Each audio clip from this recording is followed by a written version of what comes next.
Praise the Lord. Praise the Lord. Wa mai lau tamo enga le nei asu. Hallelujah. How's your race today? Hallelujah. Amen. Everything's going all right? Hallelujah. Hallelujah. Pohau fuafuanga. Pohau fuafuanga. Au no male atua. E mate me uma. Hallelujah. Amen. O te fia tala noa ia te oele se tala malama lama po se tala ua lemba no si la fia le tele o tangata. A te fisosoani ai se me ta upu whapea po le fin o te tala noa i rei tai au whapea. Finish your race with God. Hallelujah. Whauma lau tamoenga po lau tawhetulinga male atua. Amen. Ono o tato iai se vai tau, o to o tele tangata ua le hiu le tamoenga. Hallelujah. Amen. Tele tangata ua asa le tamoenga. Ua le la vaa tamoe. Hallelujah. Praise God. Tele tangata ua vai lungo le tamoenga. Ai o te toe whamalosi ma whamanati ia te oe nema ta upu. Make sure you finish your race with God. Hallelujah. Hallelujah. Amen. Ai ma lama i le mero e te moa ai. E mauti noa o aso unga, o ati munga, o a whao le saifuanga. E te moe la. Hallelujah. Hallelujah. Po ome pa uma i o tafa, po ome pa oma i o tafa, you still focus because you know the purpose and you know the hope. If I pay ngā ka moa ai. Hallelujah. Hallelujah. Ana tele tangata o tamo moe, o mai lotu e tumu lotu. Ai titi tangata e tini le tini. Shalom. Hallelujah. Amen. Many people, they go to church. But not many, they finish their race. Hallelujah. Hallelujah. Praise God. Hallelujah. Praise the Lord. Te loe ko kene ka moe. Le foi te sao fai mai lala I ai tilo lo soi fu oranga mai Samoa o mai New Zealand o mai Australia tele tangata to tuli fatasi to turinga o le to yai te tonu ra I no le atua ona isia e yai mea o fa la velade o yai mea o fa se ina I le latu falo. Hallelujah. Hallelujah. Amen. O le tala mala le te loe o te mita o sai mala mai o le tala te malo o Samson. Hallelujah. So era la tusi le Samson, pe fa pe o ke mai kaua le la tusi le Samson. Tusi ya Samson. Hallelujah. Hallelujah. Kamon mole le se kusi ngoi ya Samson. Oe mo kusi ngai sa kala Samson. La tusi persasa. Kamasino is full fa. O le fa masino su ma le ono le la fa tau e nga maka ma su kolu. Su fa, su lima, su wongu. A lea lau tala noa ia te oe, I le taimi na whapena, o na lape ai I le tamoenga ta malo o Samson. Hallelujah. Hallelujah. Amen. O no tangata nei, o le tala anga o Samsoni, na whanau mai le whawhine pā e le whanau. Whamai wa nofo le tamalo ma noa malona tō lua wa tele tausanga, e le eisa la tama.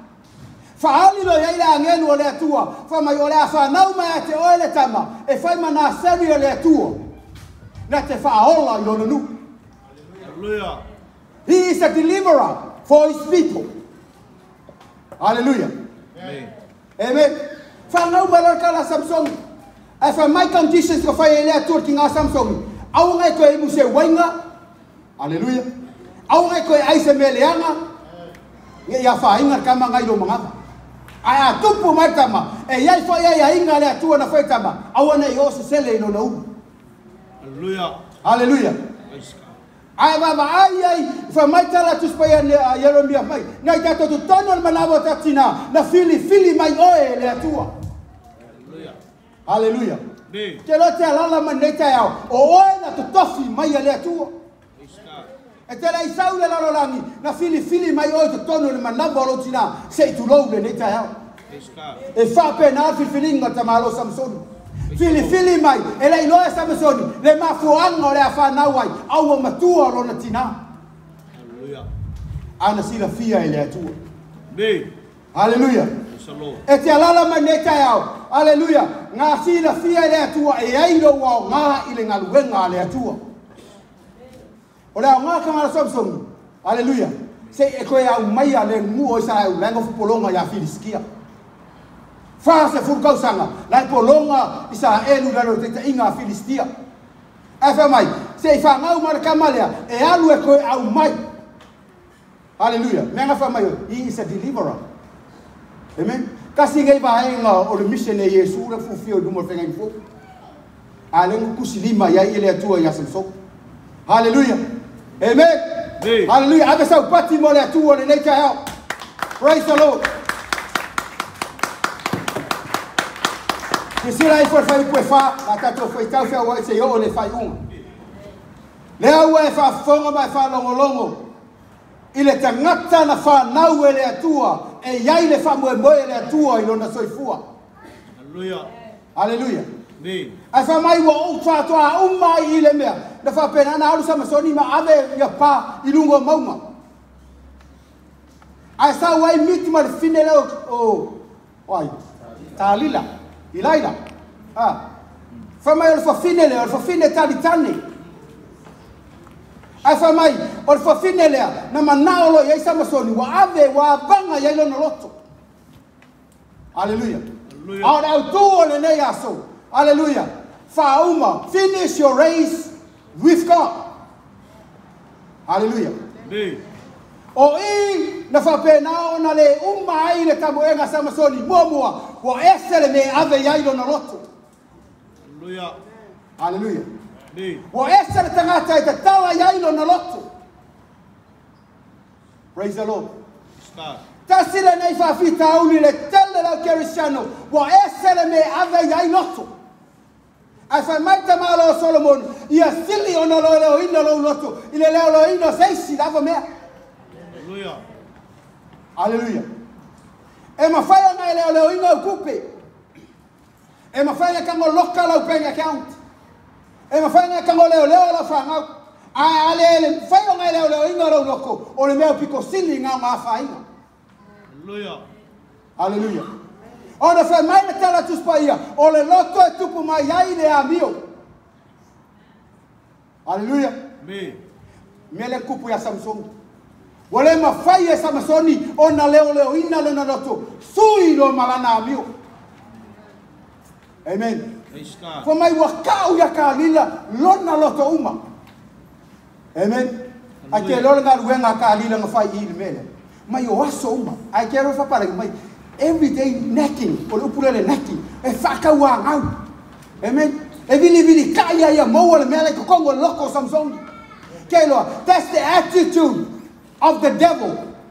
O fa pena fai e le kai milai neke kwa ki Apollo. Hey. Ora ko fa mangako ka ke sau. Hallelujah. Praise the Lord. Ran ka wa ngau ki Apollo le benga ko kongu ya ki oi. Mangau ki Apollo se ka kala mai alo boko. Hallelujah. Amen. Fa mai polela vai ka maso sum. O oso uma le pia le ka le vai. Fa mai se calma ia lo loko. Kelo. Ele kai le sui ele leo ki Apollo e ki fa longo ye. Ai kasi era uma. Ia makala mai le menga ko kongo lo loko. Hallelujah. Ele Lord ki Apollo menga kongo lo loko se longa ki kango ka. Hallelujah. Now le atua sila lo loko. Na te sila fia meta otro lo loko. Ar ki Apollo the devil they don't know what's in your heart. Amen. Hallelujah. Se ilonga e ke kalamoha. Hallelujah. Mai awaso o fa mai kamaro sa o tenho karira mai se Samasoni se tau mai lo loko. I want to hear what is in your heart. Hallelujah. Monday to Sunday ole kalara le karira le pa o karigo Samson. But one day nga makala i ole mega ko mo loko kamaro Samson. Hallelujah. Hallelujah. Hallelujah. Kele lolo sa balinga male atua le ngai vai kai. Po le ale mega kala ngoko ki Apollo lo loko kai min ngai. Hallelujah. Hallelujah. O le la vatu mo modi atu le po le atua. O kele no po fenga kala ngoma ki Apollo ya ki oi. Hallelujah. But please, church, it's about time to open our spiritual ears and hear the word of God. This is the only one. This is the only thing. If I pay a kind of oil, you'll find young Hallelujah. Hallelujah. Hallelujah. Ngayon kasi singing out kasi no. It's a big church. That woman went to that big church and he put a complaint to pastor. He said, Pastor, I don't want to come to your church anymore. And the pastor said, why? Because people, and he said, because people playing their phone during the service. They look into their Facebook during the service. And also people backstabbing other people. And the pastor looking so sad. And final color for you, my decision. Okay, your decision is your decision. But I give you my request, one more request. My thing, Olana request, Pastor, my pastor, come, I fill up this cup with water, right to the top. And you go around the church 7 times. 7 times, keep walking around the church 7 times with this glass of water. It's full. Alurada fini. Fitu fakam sangat fini sau fesiau. Leaing masemeng masao oleh puvai. Fakol fesiau. What's happened to the glass of water? Maya, lefini. Ngau fa longo e fa maya ongi masao oleh puvai. Lea, I focus to the glass of water. Ongi masao. 7 times o kami ni milon. Okay, mga ongi masao oleh puvai. Maya markala fesiau. Sa kau ngai kira kau mai no because okay le manga oi masa ali buai mai ro tala le alfisa. This is the attitude that God wants in His church. Hallelujah. Don't look at the people beside you, but focus on what our dia tu what our Hallelujah. Hallelujah. Praise the Lord. Hallelujah. Because you focus to the people, you not focus to your calling. Hallelujah. Hallelujah. Wa focus kelele le va ayata to me kipu se semanga. Awole focus ile mkaka ngavala aua oi tono ngadwe. Hallelujah. Hallelujah. Amen. Why for fingere for my ole asolia. Fa pe ko for me fin. Pastor, I'm so sorry. I'm staying in this church until I die. Okay, le ko always. Anga le wodo e lo le purpose le ngala nga maya o le tu kongolo o le purpose ngala nga maya o le tu lo o le focus le tu mana mana. Hallelujah. Hallelujah. Hallelujah. For my kala Samsung ka ko fo kala ya Samsung. Hallelujah. Anga to tele tangata wo ese mai fa tanga wo le fa winna le la to tamu enga male tu wo se sele be tu ya yo la tu. Hallelujah.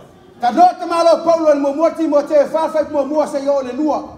Mai alot tau tino mai ele nganga e o ese nisi le fato tua e tau sanga amuli la to te fa longo ya nganga ese nganga fa se mamata upu te mon mai awa le pepelo tangata tala pelo o e wa fa muino la to loto fu te ifo ili wa mea asa kala ka malo ya Timoteo malo poco mai o aso amuli e o ese nisi mai le fato tua o sa wa fa longo I maka upu ka ngaka se. Hallelujah. Amen. Amen. Hallelujah. Tele tangata ke sele wa le fa winga la ko kamoenga o wa se sele me fa longo yai. Hallelujah. Amen. Hallelujah. Wa fa longo le TV wa le fa fa ka ulang kuspaia e wa ngaba ko wa le ko sa lo ko TV. Ngasa ma fu mai melia fa longo I nganga ka fa se fa makala kuspaia tofo ya nganga umba pe mai ya tu. Hallelujah. Hallelujah. Ki kau e kofo kau ngai lo. Hallelujah. Amen. Amen. Hallelujah. Kasi de nga fa fikauli o lo fa pe na ngai tono le kalesia o se le fa longo e tangata le kalesia. Hallelujah. Pe ya le mena tupu ya Samson. Hallelujah. Akilo kila ela fa finga lang ngangi ya Samson ise makala me loko o fa finga Filistia. Elo se fa finga Israel. Amen. Ma finge finiskia le ka wa ua Samson se sele me o fa longo ye Samson. Hallelujah. Ku ulo ya ino ngoloko. Hallelujah. Hallelujah. Wa mai lo fa longo ni ka. Hallelujah. We fa longo ile tua. Hallelujah. Awo ki fa longo siskan. Amen. Ai doa o se me fa selo se me mai le upo le tua e lo se me mai tu spaia. Hallelujah. Su e po se nganga mai le tua. Hallelujah. O quero fa pe a o que ko fa longo sis. Ah, au que fa longo ya nganga ka fa se. Amen. Ai e fa longo ka ka makua fa la nganga. Ngake ba ku ne ai fa la nganga ma o ile aso ma das. Sao ka ngaka ke pi ai, sao ka ka kala ai lo lo. Hallelujah. Amen. Amen. Hallelujah. O que ele foi ka ko lo ko fa pe nganga ma ngo. O ngai mo ka kala i, ka kala i, ka kala i, ka kala i, kala i. E sa la ia. Kwa ke le ale me mo kala lo lo. Hallelujah. Hallelujah. Hallelujah. Pea tangata foi lili, ala ku piki mai avenga, ile me piki mai avenga, ile me piki mai. Nga saula yo, o ka sau avenga we sa mo we sa le loku we sa fa ngo. O nga sa, wa kele me wo lungo lo ka wa ele no ai, le sa lo ko. Hallelujah. Hallelujah. Si sele me fa longo. Amen. Ma kala le fatau. Mai lo watali ye e tausi aku. Ma e tau polo inga ya ti oi. Ye e tausi polo inga e te ola. Mau tu la fono e pei o tamai bata. Fa mai kausi al polo inga e ke ola. La le polo inga le atu o le upu le atu. Hallelujah. Amen. Amen. Mai kausi e ke ola. E pei o lo kamai mai maka. Lo winga e kau mai e o le me fa pele pele ye tangata. Amen. Hallelujah. O le me te fa pele pele fa mai kausi ai. Hallelujah. Mai ia e fusi ai lo ni matau matau. Ia e tausi le papa lo loto. Ia e fa yatu le poto o lo to fini. Ma e ta uolo le ata mai o lo ainga le. Ia e leo oi ate oi le fa fine ese. O le fa fine ese na te fa ole ole. Ia na u. Hallelujah. Hallelujah. Amen. Leo le fa fine ese. Na le winga mele. Leo oi ate oi. Mai meo lo ka fukuli mela la ni fa se inga oi. Hallelujah. Hallelujah. Amen. For my Leo. Now, catch your heart. Amen. Leo. Amen. Pengo kau. E mafai ngai leo ungala ulo fa ngau mara ke. Ale mafai ngai leo ingalo. Ke le ngau da fa ingalo sa ka dinga mara tu. Hallelujah. Hallelujah. Ave se seu pati mo le tu le tai au. Hallelujah. Amen. Mas salama to su fitu pai pa to su mata simale muto tangata mi tono tau tala le poto e tau tala fo ilo na lo fai va fa masnonga mai olo ilo na loto le tu la fono olo na tua ele mapeva e mai ele mapeva foi ona vai. Hallelujah. Ma marca la fai salama ayate ore kula fongo le tua ele mapeva o vai. Amen. Ele fa pia kula mako nga is kenyo mako fa le konga yo mako vai. Ah. Ele o vai nga le kala ngoi bus paia. Amen. Hallelujah. Amen. Mai ai le ina lo lotu. Mai ai teu tu tono lo lotu le tu la fono le atu. Mai ele ma peva lo vai. Amen. Hallelujah. Amen. Wa. Wa mai tatu sabalinga ma tatu mo enga lete. Amen. Fa fianga ma peva o kako vai. Hallelujah. Hallelujah. Pero e sau e kuar ngai kai au. E uma ku le pole ku sa ola ka mo enga ile tu ni gas. Hallelujah. Amen. Praise God. Hallelujah. Ole be mo nga ese ka kai ku elu.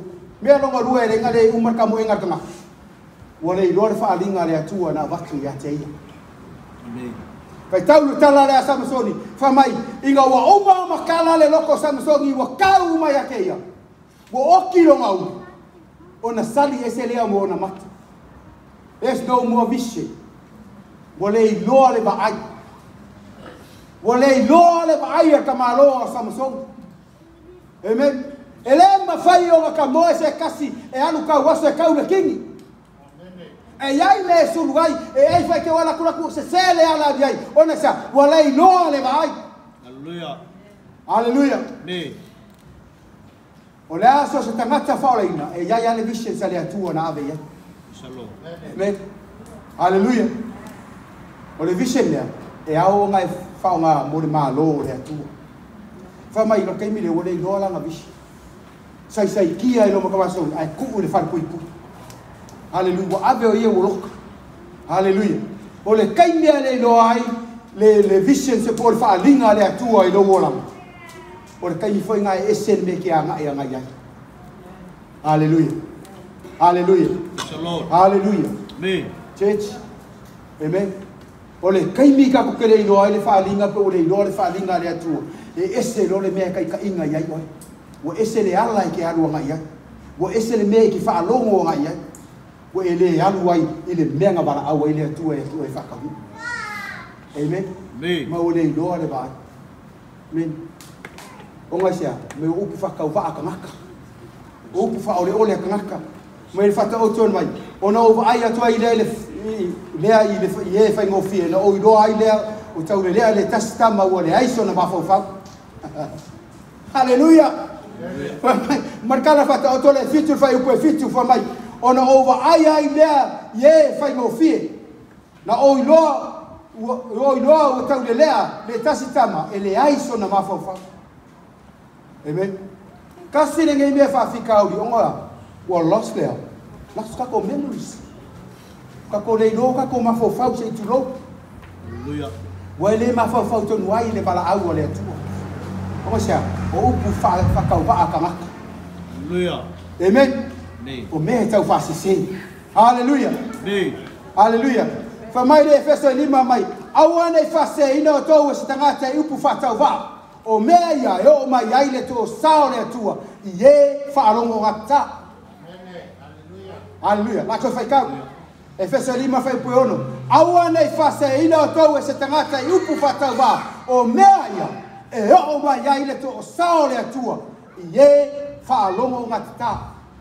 haleluya ma vai la ke le o kala la puskolo paulo lei mai aua e ni fa se inga o upu ka fa se ka po fa ka wa wa e o mai le ko sao le tu ya ka ko amen haleluya le nga o ya Samsung amen me alon ko wa ngo kia le sa o konga amen wa no tia le sa o konga ke ta mo ai haleluya e fa uma la taftulinga mare atua o ngai sea matartiai e lima fa pe kasole nei o to tu maule sa tongo fa sa lo to mai ke risto ya tita to ai au nei to ta ofi o to le amore polonga haleluya amen amen la le meloi a ngongo ki ar ko sal ko ngalo winga la ya le mea ka ka fi ofia mai ka fi le amore polonga amen longo winga e ka mai le kusina kana tia fa mai o uma fa sa loko ka ko Yesu amen que no les fasa con Yesu mai o ta tanga ta to no mesilio no pa yo no toto Yesu Cristo o esa o lotto amen o esa o lotto haleluya e que ala maria cao o ya no o el ka sa loko amen haleluya is the lord o el tanga sa lotto mai ai e tu mau ne sa lotto amen ia e lo tangata sa loto fa marca malo polo ai e ku maula sa konga nga haleluya haleluya au me ka fie de amor polonga haleluya per fa makala video mo isanga sa piki marca nga kamera avenga mai lang ka vale ngao so le lunga ka vale ai ammo le avenga amen ele manga ku da avenga kongol ka vale ai manga amo ala wo lunga ka vale e fa pe na ta to lo wai lunga le va o fa o tanga ko ese eki mangu ya tu ara ya la me la bo haleluya haleluya haleluya amen ke lo ma ko mu mi ka mika ke le la ko meio o mu vo nga e o ku bua e ke la lang fa mo lunga ma fo mo tangat mo fa nga ka nga fa o nga ka wa mo fa penga wa mo lava ya le mele awale no e ka nga e amor fa ka lo pe fa ma Yesu a sia muli ma ka deny yourself carry up the cross and follow me fa fiki o ya ke o amor sa ka lo mo muli ke lo au ke amor por nga amor sa ka lo hallelujah hallelujah that's the only thing that sets you free the cross of Jesus Christ.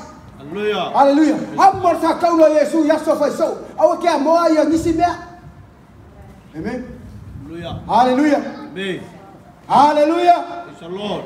Ioane te barfai pa tosu matolu, a tosu malua mai. E loa fai o tau le mea moni. E tu sa o loto fai o tau ele upu moni. Hallelujah. E kasi ale mea sa o loka i kako ole upu moni ale atua. The truth of God. Because sometimes people hate the truth. They don't want to hear the truth. But I tell you, the truth sets you free. Hallelujah.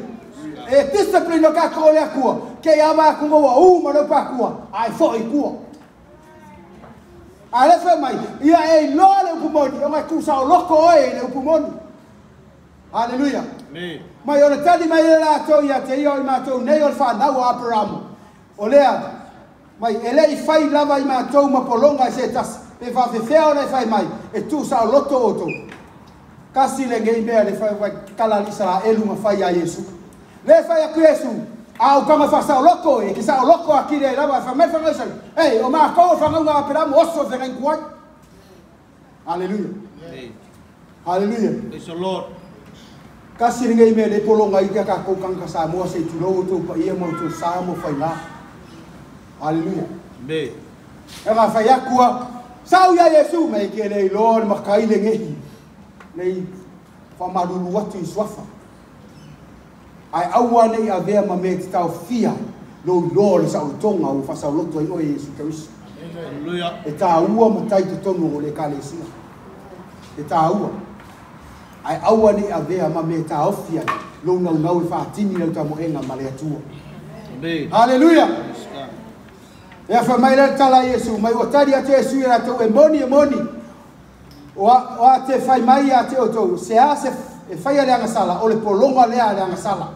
O le polonga foi, e le tu mau pea ia le ainga. A o le atari, e tu mau pea lava ia. Hallelujah. Hallelujah. A whai a ese meo e polonga me sai ki ai o e lo sa o le konga. Hallelujah. E ke le ku mau le ai.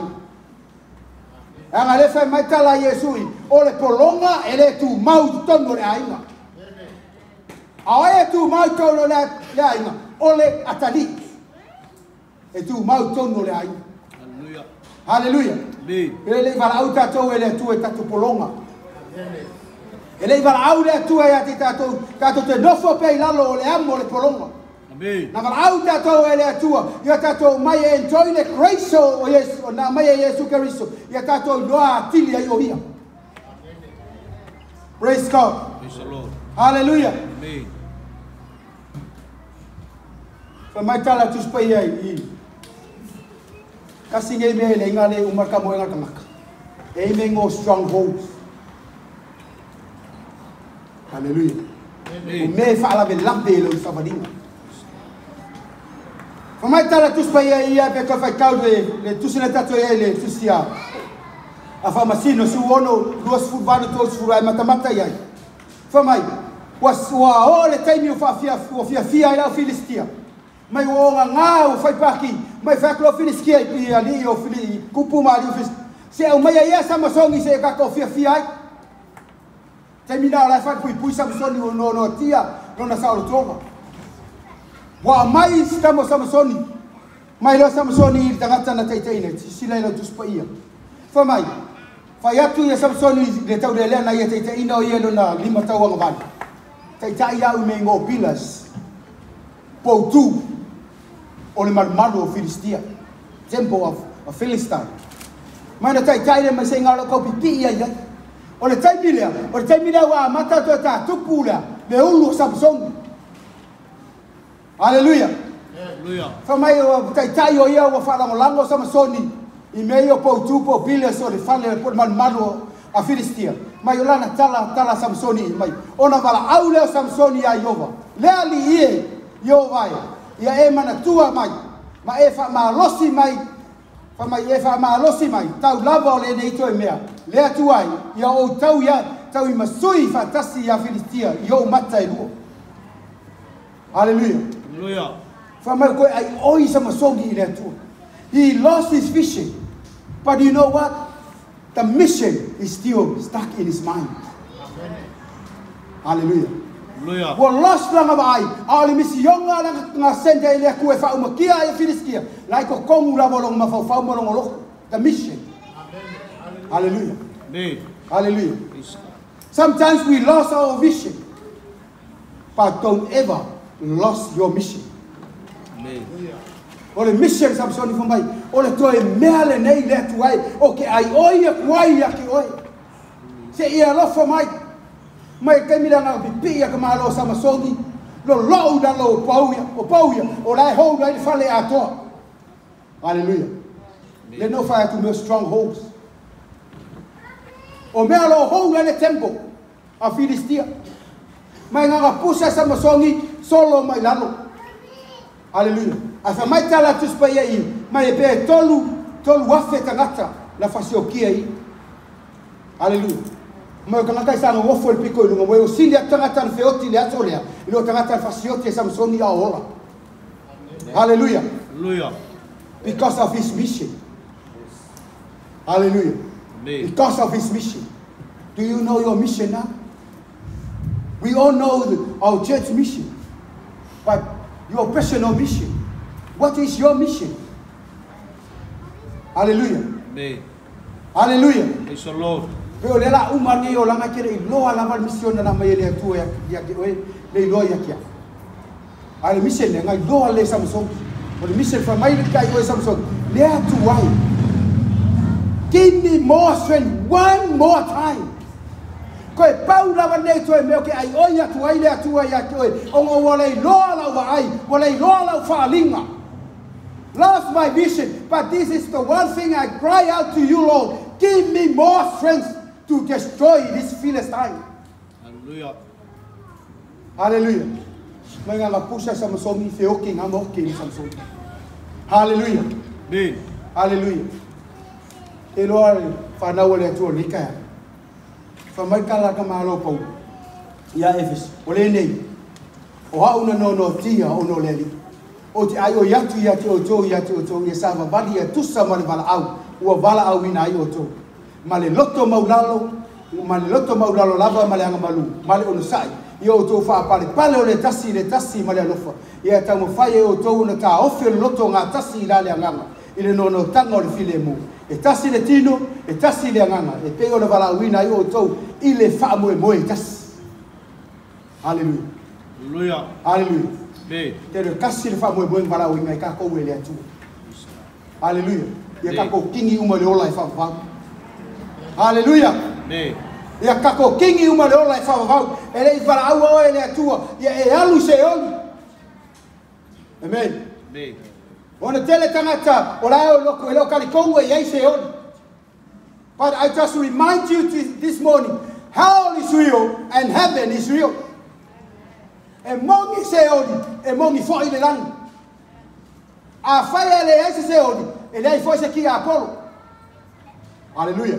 Hallelujah. A whai matanga kai le se langi, so e lei fo la se Yesu. But I tell you, o lo ia Yesu ke riso, o ia lo te tere tu tam tau o le atua tama, e wha penga fo ngai e le langi. Hallelujah. Hallelujah. Hallelujah. Pero kalangoa ko la makanga. Au ngai fase inga oko. A fa mai kala kamaro po. Hallelujah. Ya ki moke. O ke fa uma la ngai kaua. O ke kamoi. O ngai ai de me lo fa mai kamaro po. Wa uma ke winga mo au de pali. Hallelujah. Amen. Hallelujah. Mai Paulo. Hallelujah. O lo koko o masafa fia. Amen. Au ke kamoi pe. O ngai sa. Wa ke noa ai le me lo ka wi aya o le atua. Amen. A kalangoa ia ki mo ke mar po mai fa umaro nei faipa. O te mo auda. Uli pale o leo. Church. Hallelujah. Make sure we finish our race with God. Onga ele mera ke o le atua.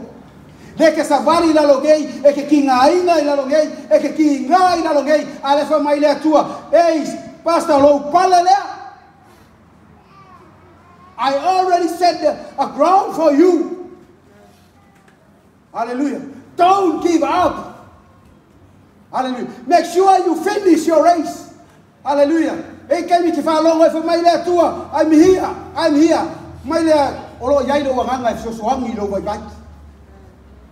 Amen. Ono lo tala no tu spaia. Mai o ia na te fa ato ina le mele ato. O le ale mele a ko ai lo langa mo lo soi fuanga. O lo soi fuanga le tua. Na te fa ato ina. Hallelujah. Hallelujah. Famai kala kuspaya. Kala malo puru. Kede pe se ku il makan. No le ya apostolo la mera ku. Hallelujah. Awai kan fa ku I fuales. Hallelujah. Amen. Hallelujah. Awai kan fa ku ilo ko lua. Ye no le mera ku I famai. Okay. Kau le kau le le. E la mera ku.